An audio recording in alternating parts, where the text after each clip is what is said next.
yanajengwa mahoteli makubwa ya kisasa kwa ajili ya uwekezaji katika sekta ya utalii, na hii ndiyo itakayoleta ajira.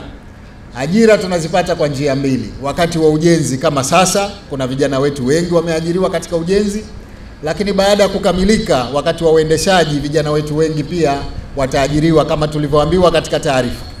Hoteli hii peke yake itaajiri vijana 200. Kwa hivyo napenda kusema kwamba tuendelee kushajihisha uwekezaji huu. Lakini la tatu ni kodi.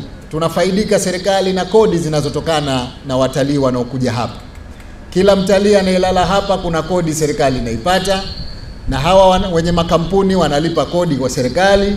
Kwa hiyo nchi yetu inaweza kupata fedha kwa ajili ya kufanya mambo mengine ya kijamii. Mahospitali mnayoona, mabarabara mnayoona, maskuli mnayoona, maji, umeme, vitu vyote hivi tunawekeza kwa sababu ya kodi. Kwa hivyo ni vyema tukaendelea kushajihisha uwekezaji ili tupate kodi kubwa zaidi.